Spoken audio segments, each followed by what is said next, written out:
so we're back with this 25mm plate, and let's see if we can find a crack-like indication in this as well. Now, you'll see that this echo is here. I cannot fully maximize it because the cap is in the way. If you cannot fully maximize an echo, you cannot accurately plot what there is. But judging by the beam path being 38.4, this being a 45-degree probe, and the thickness being 25 mils, that should be the root of the weld. So if we pull back from the root, you'll notice that we get this. Now I want you to have a look specifically at what this echo looks like. It's quite broad, it's got a lot of facets, it's very high. Remember, a DAC decreases the sound the deeper it goes in. So this is actually a very, very high response that we're getting here, and you can see it's a broad, ugly echo. It's not a clear, simple echo. I'm actually going to have to decrease my decibels to maximize this. But when I find it, and I maximize it,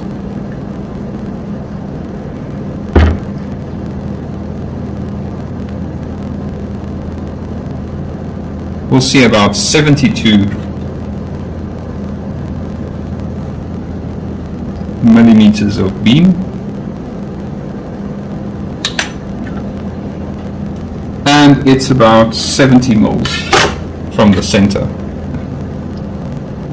So 70 millimeters from where my sound exits my probe to the center of the weld.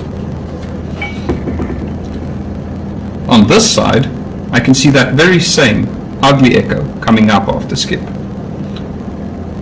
I'll maximize it, so get the maximum out of it. Ooh, I'm going to need to decrease even more decibels. This is a very big response.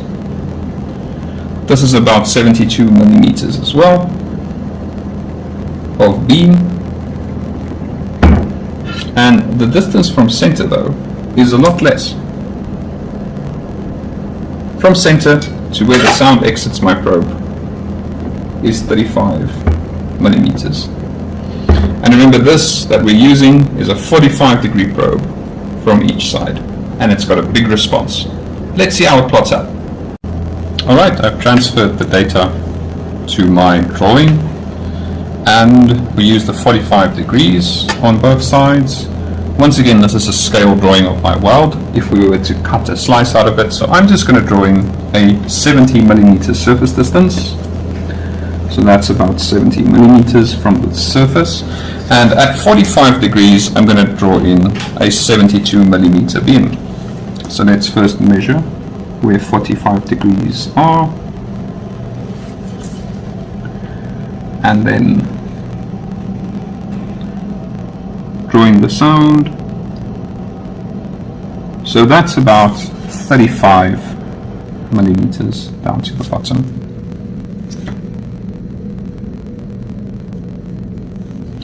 Now, if we have 72 and we minus 35, we should be left with about 37.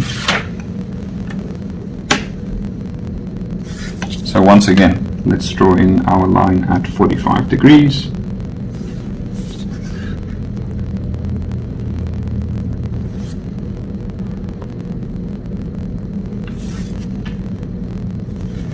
So it looks like to be right about here. It might bounce a little 2 millimeters from the top here. Let's see what we can do on the other side. So on the other side we've got a 35 mil surface distance, and we draw in at 45 degrees.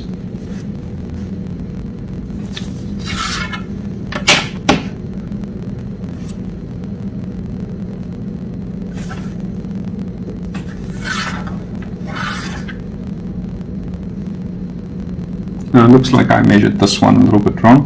This isn't, it's about 37, it's not 35. So if you have 37, you should be left with 35. So this should come up just below the surface there. And this one is 37 as well. Let me just make sure. Yeah, it seems I measured the first one a little bit incorrectly. No worries, that happens. You can correct it, you can have a look. Okay, 45 degrees from here. And we're drawing it up. So if it's 72 minus 37, we should have 35 left.